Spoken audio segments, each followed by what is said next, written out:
If your ink's too slow and your nib won't flow, here's one of the places that you can go. Larry is here to see you through with Mr. Announcer and Cubby too.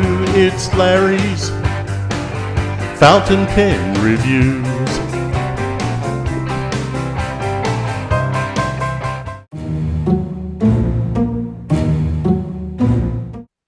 Hello, Mike. Hello, everybody out there. This is Larry, the one and only has been out for, 12 centuries? I don't look that old, do I?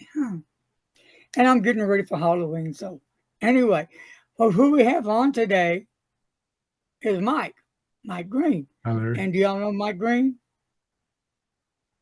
Yeah, he makes pens.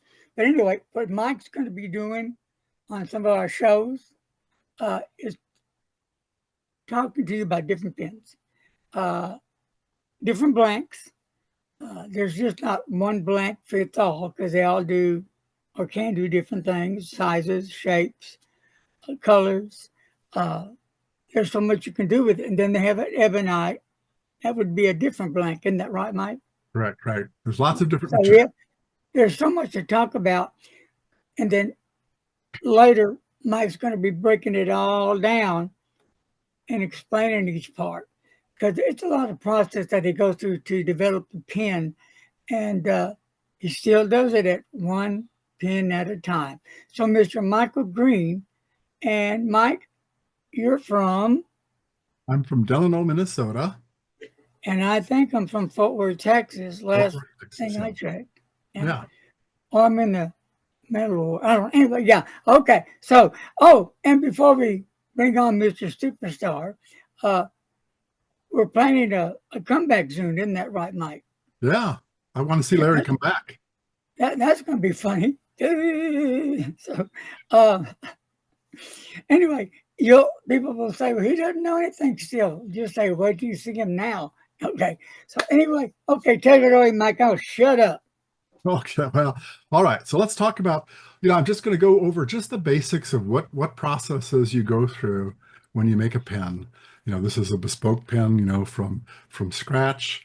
So basically, let's first of all, let's just look at what the pen will look like when we get there. So we can just kind of see what the target is. Where are we trying to go? So here we have a fountain pen. And this is a fountain pen made, as you said, there's a lot of different materials. So probably the first choice is what material you're going to make this from. This is from a material called Juma Dragon. It's called that because it has sort of a scale pattern like the side of a dragon would have. So it has scales, and you can, as I turn the pen, you can see the patterns emerging in this pen. And this is a fountain pen, of course. And so it unscrews like this, unthreads. And so you can see the nib, you can see the part that you would hold, the barrel and the section, the grip that you would hold with your hand when you're writing. And of course, there's a cap that goes on it. So all of these pieces, I make all of these pieces, these purple pieces here, and I'm going to go through them real quickly, okay? So you have a cap that threads onto the barrel here and covers the nib and the section. And now you've closed the pen, and you can, safely store it this way. Now, as you open it up, there is a nib unit that threads into the front of this section, this piece right here, and these two parts come apart. They unthread like this.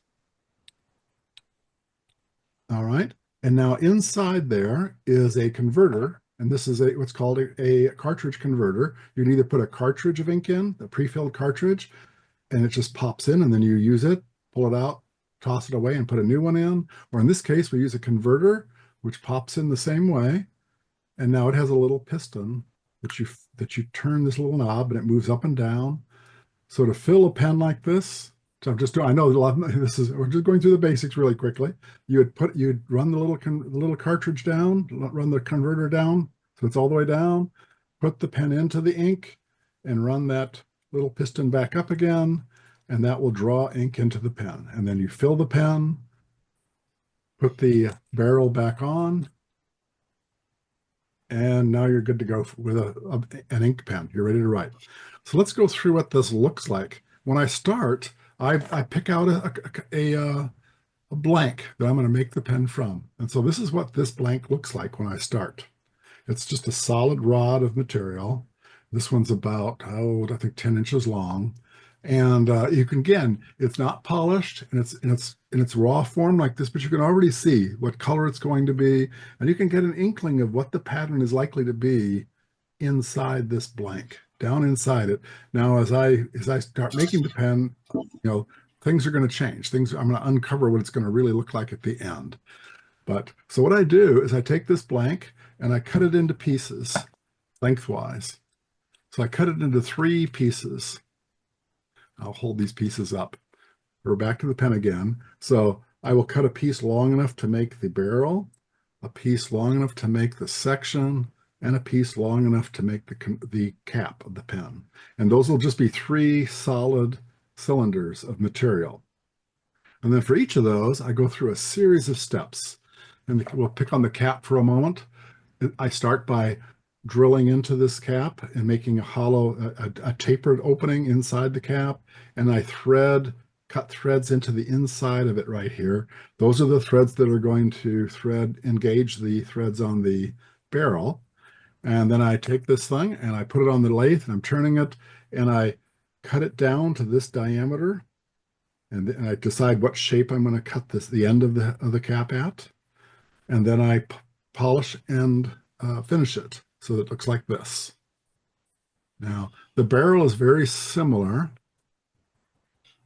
The barrel, again, I drill into it to make, and this is to basically make it so that the converter or the cartridge can slide inside. It has enough room for the cartridge or the converter. And then I also cut a flat section here called a tenon and thread that. And that is what will engage the cap so that when the two of these 2 pieces go together, they will thread together and will be able to be closed like a pen like this. There's also a little more complicated. There's also threads on the inside that the grip section will go into. The section, we call it the section also, but the grip section will go into the grip piece here. You can see the threads on the end of that. So those will go into that. Of course, now the section, the grip, has those threads that will go into the barrel. And of course, it's drilled out in the middle to accommodate. And I will just go ahead and take the nib unit, just unthreads from there. And if you look closely, I don't know if it'll show up, show up really well in the camera. There's threads right here on the end of this. Now bought this. This is either a Bach. I usually use Bach or Jovo nibs.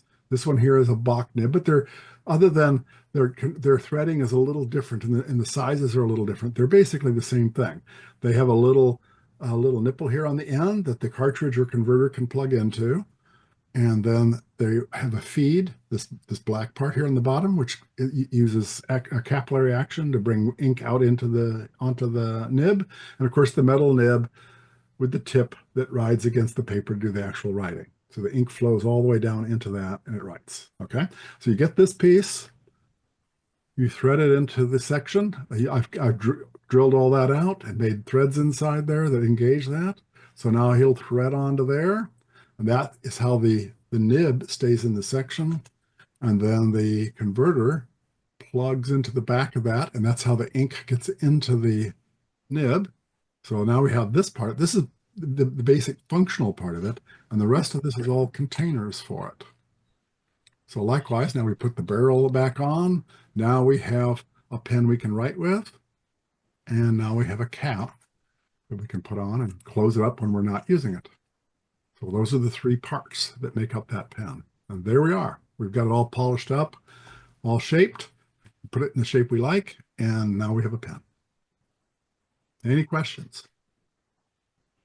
No questions. On the cap. Yes. There is a question. Okay. Aren't the inside of the cap thinner than the barrel? Are they both the same thickness? Right. Actually, that's a good question. And that's probably one of the challenges with this, of course, is the material can only go so thin. Metal can go much thinner, but right. this is what's called, this is a Juma material. So it's a resin-based material. So you can see, I don't know how well it shows up in the camera, but the hole in the end of the cap is pretty big. There's not much wall thickness here. So of course, as the nib gets bigger, if you make a pen with a larger nib, you need to make this the cap opening, the inside, bigger. And of course, then the outside the outside can't be smaller than the inside. It'll just break, right? Physics rules here. So if you make a pen with a larger nib, you have to have a larger opening to have the nib go into it. And so you have to make the cap even bigger. And of course, then you make the barrel and the rest of the parts all size up, all right, to match that. And the cap is very thin. The barrel is not as thin. It's still pretty thin. You look at it, there's still a fairly good size opening in there. It It's is. Yeah. the same diameter as the cap, but so the wall thickness through this part of the barrel is much thicker, probably twice as thick as that cap. Another thing is the section also is very thin. And so it has, because it has to have this converter slide into it. And there's not a lot of room between it and the threads that go to the barrel. So actually the section here is probably the part that usually breaks when I'm making a pen. If something goes wrong, this is the thin part. It's got threads on the inside, it's got threads on the outside, and it's pretty thin. And you can see I've tapered it. I put an hourglass shape into it. So it gets pretty thin in that area. So if you go too far, it will break. Now, can't that be used as ink drop? Oh, yes, you can if you wish with this pen. It is, one of the things, the thing that makes a pen capable of being eyedroppered is ink dropper. Is that where you're going? Yeah, you're talking about eyedroppering, and that is okay. Now, as this pen has a TWSBI converter in it, I've made it large enough and I have changed it slightly so it has a little more room to accommodate a TWSBI converter, which has about 1.4 milliliters of capacity. A regular standard converter has 0.7 milliliters of capacity. Right? It's smaller and shorter than this. But if a pen is made to just handle that converter, that the opening inside the barrel is smaller and smaller in diameter and shorter, so you can't put this converter into it. Converter, yeah. I can grab another pen real quick and just to show them side by side. Here's another pen that I've made that is a smaller size. Here, I'll just put those two pens side by side so we can put this one back together real quick. Put it back together. So this pen is a somewhat larger pen. So here's a slightly smaller pen that's made out of ebonite. Now this is a different material, but it's also in this case I chose to make it a cigar shape, so you can see it's tapered a lot more, and it's just a different style. But it's basically the same kind of design. It has a cap, just like the other one, and it has a converter. I'm going to drop to this one real quick, and so it has a converter inside here. Now this is a standard international converter, and I'll put the other one back together. I'll pull it back apart real quick so you can see them side by side.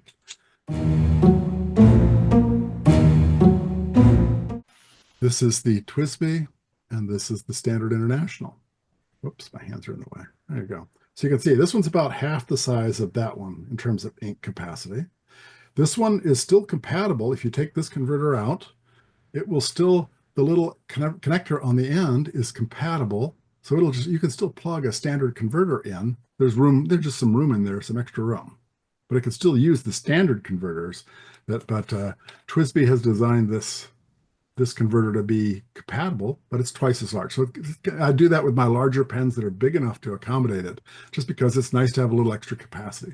Now, if you're really going for capacity, as you were mentioning earlier, what you would do is you would just take an eyedropper, that's why it's called eyedroppering, or a pipette or something like that, and just put ink right into the barrel and just fill this barrel, the inside of this barrel, with ink. And then, of course, you wouldn't turn it sideways because the ink would all pour out, but you would put the section, thread it directly onto that. And it would be good in this case to put some silicone grease here to help make sure that little thread area seals. Then you could put that together. At that point, you can get something along the lines of 6 milliliters of ink into this pen. So you have a lot more capacity. But of course, if you're not careful and you just open it up, the ink will just pour out. It's not contained by a converter. And to accomplish this, you have to have a pen that where the barrel is completely sealed, like this pen is completely sealed. It's made out of a resin material. There's no metal. So if you have any parts of the pen that are going to be in contact with the barrel, that inside of the barrel, if it's made constructed with other materials, metals will react with many of the inks. So you can't use those in this kind of a configuration. But myself, I tend to just use the converters. I do eyedropper pens occasionally just to test that. But for the most part, I'm content with the capacity of this converter, Yeah, yeah. right? Because still a lot of ink. And I like to change, I like to try different inks too. So, but So there you real quick, this is go. a Mike Green creation right here. I forgot the name of it. Mike, when I I got forgot. sick, my memory is not all together. But I don't know if you can see it. This Yeah. thing is super gorgeous. I'm not just saying it because Mike's on here. This thing is stunning. Look at the colors in it. Can you see it over there, Jake? Yeah, there. Look at that. I mean, these colors are stunning. So, and that's, I mean, I got midi buku pens from Mike because I like the work and I like the price. And there. All right. I'm sorry. Go ahead. Thank you, Mike. Sure. Well, and so like here, I will show you real quick. Here I've got a set of pens. These are some I've just made. I made some of these. I made a series of pens, from this Juma Dragon material. There was that purple Uh-huh. dragon we were just looking at. It comes in a variety of colors. I've got some pearlescent pens, and here's some of those ebonite pens. I've got, it's just whatever set of materials you start with. You can start with lots of different materials, and the sky's the limit. I've got hundreds of different materials that can make pens. Sort of like the book pen you were just showing just now. That's yet another material. And so I pick out a material, I look at what it looks like in its raw form, and then I kind of imagine what it's going to look like when I'm done, and I pick out pieces to cut out of it and make a pen. So, Now, this pen has a gold nib on it. Yes. right. Oh, that's a good point. That's a very good point. Yep. Nibs are another whole question, of course, to go down. This Yep. That's this is another one. this pen, this dragon pen here happens to have what's called a Yova, or, sorry, a Bach nib. That's the manufacturer name, and the number 6, which is talking about how big the nib is. And there's different sizes of nibs. They're longer and bigger and smaller, so you can get different sizes. But number 6 is kind of a pretty standard size. Now, this one at the moment, looking at it, has one that is polished. It's a steel nib, and it's just got a polished steel finish. You can also go to let's see, I'm trying to remember what the other one had. Here's one where it has just a gold plating. So that's another one of the choices you can decide. You kind of look at what the color of the pen is and what kind of color of nib. You can get gold. You can get, depending on the brand, and you can get gold, rose gold. You can get bicolor where there's some steel showing and some gold. You can get black. You can get all sorts of different colors of nibs. And you can also get lots of different sizes of nibs. The size of the tip. You can get anything from an extra fine, which does a very, very narrow fine line, fine, medium, broad, extra broad, stub, which is a big flat thing that will do different variations of lines. And those are basically the standard shapes. And there's dozens of custom shapes you can get cut into a nib that will do different kinds of effects when you're writing with the nib. As you say, for example, when you're moving up and down or side to side, it will change the shape of the line it will write, depending on that shape of that very end of the tip of the nib. So we could spend a long time discussing nibs as well. There's a Yes. lot of capabilities, and that's fun to explore. It's fun to explore all the different kinds of nibs you can buy. Of course, as I mentioned before, you fill the pen from a bottle of ink, all the different kinds of inks you can buy. There's all sorts of different colors of inks and lots of different properties of inks. So there's a lot of exploration here that you can go through with these pens.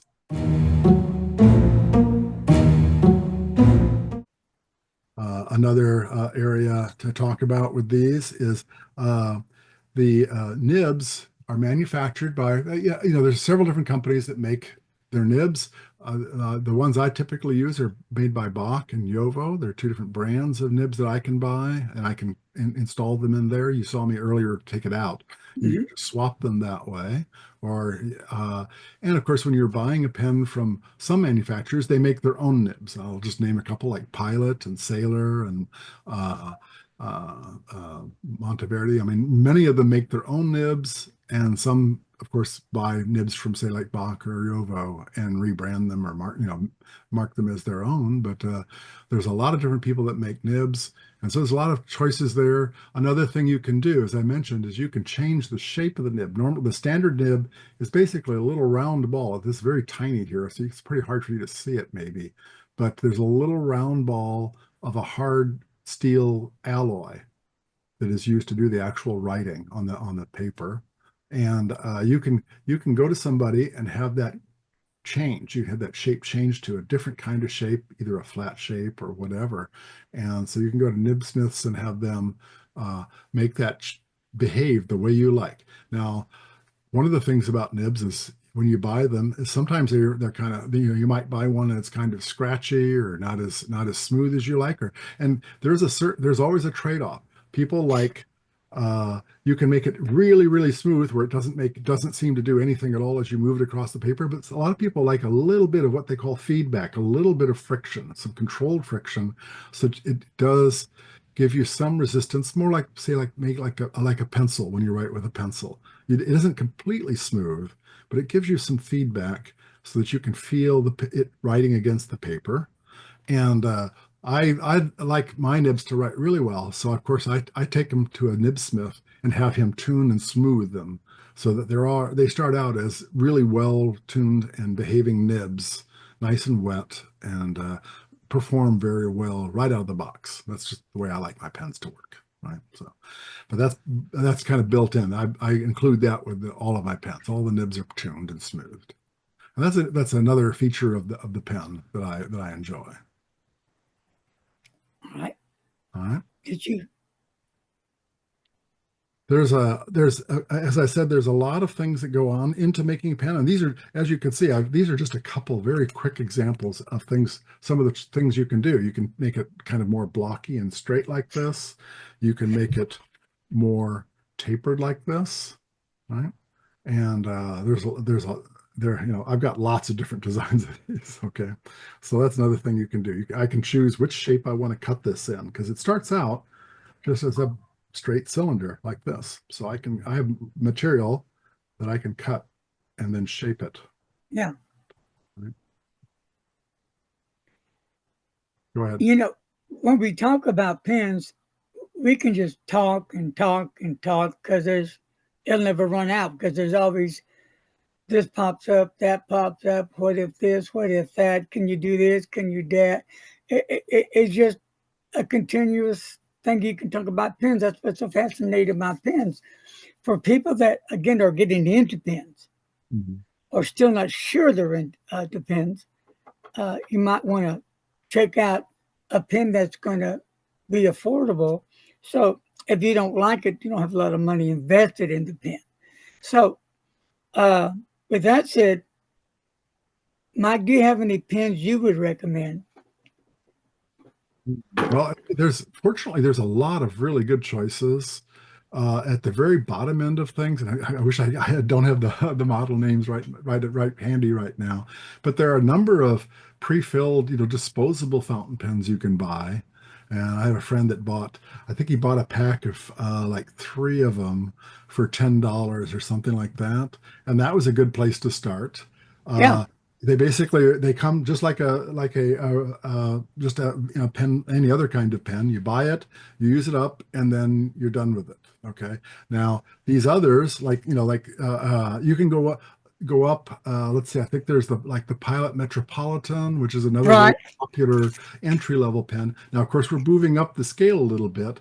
That's more like what, $25, something in that area. Yeah, yeah, yeah. Okay. They've gone up a little. And here, actually, pardon me, I'll just reach up here. I've got I've got a couple pens here. I think I've got here is the Pilot. I believe this is, I hope I got my name. I haven't got them confused. I believe this is the Pilot Metropolitan. Okay. Right. And so this is, as I recall, it's about a $20 to $30 pen, something in that area. And it's basically just like the pens I was showing you. You open it up, it has a converter in it that you can then use, that you can fill with from a bottle of ink, or you can buy cartridges, pilot cartridges, and plug them in instead of the converter and fill the pen. And so these are good, they're very good writers. You know, they're not very expensive and they write very well. You can go, here is a Lamy Safari, another very popular entry Yeah, I level. love Lamy. Great pens, great Lamy pens. Safaris are really nice. They have a nice, that's a cool looking nib. They also, another thing about these is notice that the section is different. I don't know how well that's showing up. It has a triangular profile. And what they're trying to do is coax you into holding the pen kind of the right way. Now, of Right, course, right. if your grip doesn't follow the standard way, if you hold the pen slightly differently, if your fingers held it, this isn't going to help you too much. So it might get in your way. Most sections are round, like Now, this one, some like people these. don't like the Lamy section because the way the Right, grip is, it's right, uncomfortable. And right. not do so, you know, it's up to you, your choice. And for me, the Safari happens to fit the way I write fairly well, so I've not had any trouble with it. But Yeah, again, and a lot of this is very subjective. I mean, how wide of a line as we was talking about earlier. Some people they like the extra fine. They like to be able to write with very thin lines and write very small. Other people like the broad nibs right. where they get a very broad expressive line, and then of course you can't write really small with a really broad line. So a lot of this is very subjective, you know, and Hmm. that's part of the game. You can when you buy these pens, you can say what width do you want, and if you know, and then you can start with that. Of course, let's see here. We've got there's also this is another popular inexpensive pen. Now it's going slightly a little higher, not too much though, in terms of size and complexity. This is a Jinhao 9019. Okay, Love Junhao pens. another really nice pen. And I think these are like, correct me if I'm wrong, Larry, aren't these like $15? So Yeah, I mean, they're they're very under 20 bucks. they're very inexpensive, but it's got a nice, see that another again subjective thing. If you look at it, the nib on the Jinhao 9019 is bigger. And some people like the larger nibs. They like the way Yeah, they they have feel the when you're newer writing with nibs them. that came out. Yeah, They yeah. So, finally, so but yeah, all yeah, of you're these, right. The and Junhao yeah, is a real nice pen. these are for the prices. These are Chinese pens that are mass produced. But also another thing that I want to point out is notice that the section here is a lot thinner on the Metropolitan, and it's a lot thicker on the 9019. And so that's part of the game as I was discussing earlier about playing with the diameter of the pen. Some Yeah, people will find this larger diameter section a lot more comfortable to write with. Others will say, no, I really like this thinner pen. I like it, and I like the thin section. That's more comfortable for me when I'm writing. So as you were saying, there isn't a one size fits all with pens.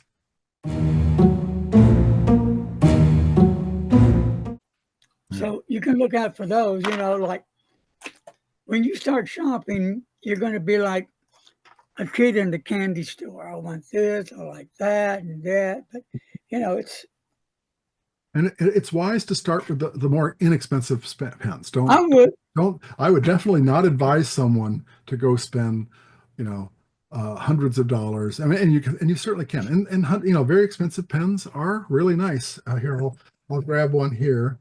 This is the Pilot Custom Urushi 845. Yeah, It's one of my favorite pens. It's a beautiful pen. It's made with a very special material called Urushi. It's got a special finish on it, and uh, it has a really beautiful nib. And in this case, this nib is made with solid gold. You know, I can't remember if it's 18K or whatever, but it's a gold nib. So guess what? I think You it's make something out of 18. I bet gold, you're talking about making things that are much more expensive. These others that I've been showing you have all had steel nibs. So when you buy this, these are these are up in the what? I think they're in the like the $800 range. So, of course, I would not advise you to buy this as an entry-level pen because, what if it turns out you don't really like maybe the size of the nib or maybe whatever, you don't like the size of the section. You don't want to commit to something really expensive right off the bat.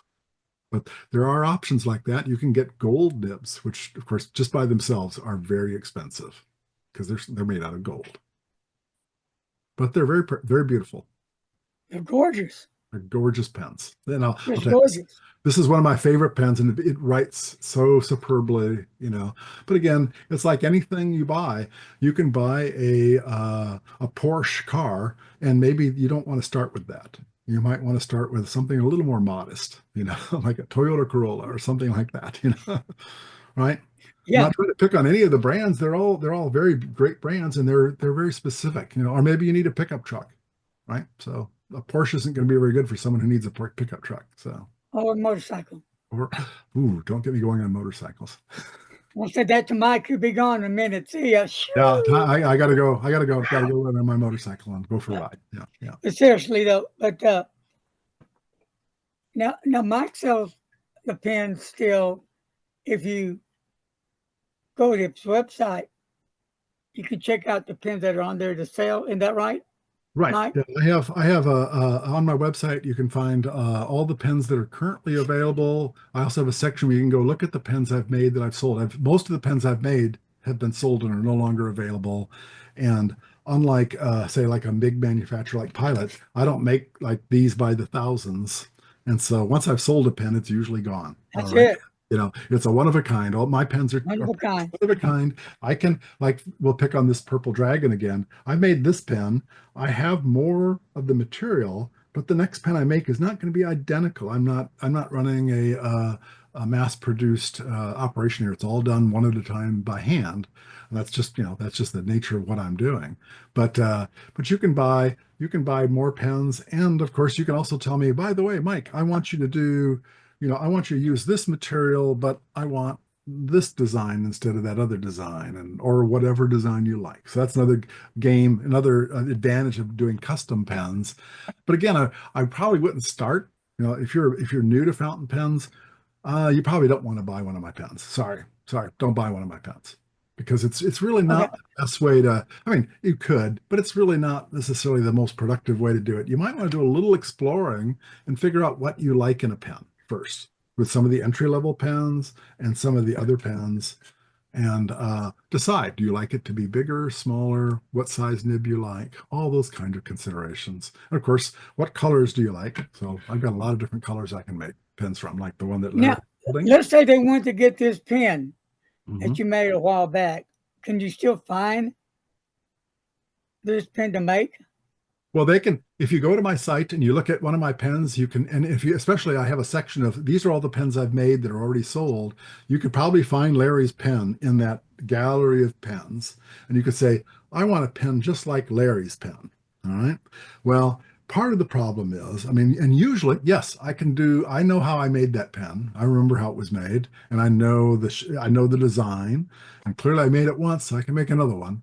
But sometimes the people that make the material, we'll pick on these folks here, maybe they don't make this one anymore. Okay, so we may have to pick a different material in some cases. And that has happened to me a couple times where someone said, boy, I like Larry's pen, make one just like it. I go back to the person who's making materials, and just like me, they're usually making small batches by hand, and sometimes they just don't make them anymore. Maybe that person doesn't make them anymore, so I can't get that material. But most of the time, I can get more of the same material. And again, as you notice, like some of these, and I have a blue one, or actually here, I'll bring here's a nice bright green one. So here, each material each piece I buy, the pattern that it makes inside these scales are going to be different. Each one is unique, okay, in these pens. So when I make a pen, even if I had two of these purple materials here, like this one here, if I make a pen out of this one, it's not going to be identical to this one because the patterns are different. When the people make this material for me, each one is also unique. The actual patterns that it's poured with, the the patterns that it forms when it's made, are each an individual and unique. So they're not, I'm not going to be able to make a pen that looks exactly like this one, but it'll be very similar. All right. Okay. Did you want to add anything else right now? I think we better stop before it goes on for about. Yeah, because see, we're going to do about an hour like we just did today, and we're going to keep them, at least try to keep them at an hour, and then we're going to do another one and another later, another. And I do have a couple of questions that are just totally curiosity, may not mean anything. Oh, by all means. Haven't I seen some blocks that are also rectangular in nature? Oh, yes, yes. When I buy a block, it isn't always round like this guy. Very often when they make them, they're square and then a long, like a long rectangular piece. And so actually it's not a big deal. The first thing I do is I put it on my lathe and turn it, and I go along and cut it and turn it into a round rod, right? So it's not a Okay, so huge, it's really no problem then to use the other, no big difference in. right. Basically what I put it on the lathe and I turn it and I'm cutting, and it just cuts off the corners and makes a round piece out of it. That's the first, when I have rectangular pieces or square pieces that are square in the cross section, the first step I do is go through and cut it and turn it into a round piece. And then I proceed to do all the other tapering and shaping and polishing. Because ultimately the pen's going to be round when I make the is there any special reason why they come in a square? Yes, yes. Now, a material like this, now we get into how you make materials, which is, we could spend, a long time. But usually a Yeah. lot of these materials, now, this is a particular material, and very often when they make these kind of materials, now this particular material is yet another material, but very often what they do is they get a long cylindrical tube-shaped mold, and they pour the liquid resin material down into it, and then they do their thing to swirl and mix the colors, and there's a lot of manipulations that a material maker goes through to get the kind of patterns that they want. But very often they'll pour them into this kind of like a vertical mold that's basically this shape, and then when it has cured and hardened, then they pop it out, and then they have this piece here. Another way they can make it is, and I'll just kind of hold this up from this drawer that I have the pens in. They will also basically take a large pan and pour the material into the pan. Okay, and so the pan is usually square like this drawer is. I don't have any of those around, and they'll pour the material and swirl it as they do it from above like this. And then when it has cured, they will go through and saw pieces out of it they'll go through and cut it lengthwise, basically to make square pieces, and they'll just cut them out. Yeah. You'll get a whole series of pieces out of that drawer shaped, or this flat square shaped piece. And that's another way of pouring the material. And so as a result, you're going to get square pieces if you cut it that way. Does that explain things? Any other question, Jake? The other question I had was, when you're making the cap, for example, do you smooth the outside first, or do you drill the inside first? Doesn't matter. It does matter, because the way and you know what, that's an excellent question. We should do a video about how you make a cap. What do you think? Anyway, but we'll get into those details. But I'll go through it real quick, because that's a good question. So usually when I start with this, it's going to be bigger. Of course, you start with bigger. You're cutting things away, so you can't cut it smaller or cut it bigger than it is now. So as you cut the material away, you're making it smaller. So you cut with something a bigger diameter, like this one, right? And so what I would do is I would cut a piece off that's about that long. I usually give myself a little extra so the tools have things to hold on to and such. And then I will cut that block of material off, and it'll be that bigger size. And when you're drilling, in this case, there's actually a series of cuts that I make, because the end of it here is bigger and it gets narrower. You can see it can be tapered to fit the nib. All right. And so the size that opening inside the cap gets smaller as it goes down the cap. Okay. And so, and it stops roughly there, just a little bit shy. I cut it off just past where the end of that little opening is, where that hollow area is.